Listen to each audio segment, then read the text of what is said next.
పేరు పెట్టి పిలుస్తున్నావు, ఎవరు నువ్వు? మంత్రులు గారు, మీ మీద చేయి చేసుకోవడం ధర్మం కాదు. అవును. మీరు శివనాగేశ్వర ఎవరో చెప్తారా? నన్ను ధర్మం తప్పమంటారా? ఆ పిల్లే గోవింద గోవింద. ఏమే, నువ్వు అందగత్తెవా? డౌటా? కాలేజీకి ఈ డ్రెస్ లోనే పెడతావా? తప్ప. అయినంటి పిల్లలు ఎవరన్నా ఇలా కట్టుకుంటారా? నేను కట్టుకున్నాదా? నా బాడీ చూడండి, నా అందాన్ని చూడండి అని నువ్వు నీ అందాన్ని ఆరబెడితే తేరగా వచ్చిందని ప్రేమ లేఖలు రాయరా? అలా రాశాడు గనికి మా వాళ్ళు వాడిని తన్ని వచ్చాడు. ముద్ద చేసి చూస్తే 30 కేజీలు బరువుండవు. ఎంత పొగరా నీకు?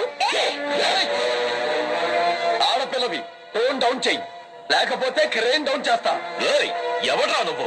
ఎవడో తెలియకుండా తెలుసుకోకుండా నా వాడిని మీరు కొట్టినప్పుడు నేనెవరో చెప్పి కొట్టాలరా మిమ్మల్ని? ఈ అరడ్రస్ సుందరికి లవ్ లెటర్ రాశాడని నా మనిషిని కొట్టించారు. అతను ఇప్పుడు వెన్నపూస బిరికి హాస్పిటల్లో ఉన్నాడు. నీ చెల్లెలకి లవ్ లెటర్ రాస్తే నువ్వు ఇలాగే మీటింగ్ పెడతావా? రాసిన వాడు ఎవడో కనుక్కొని తంటాను రా.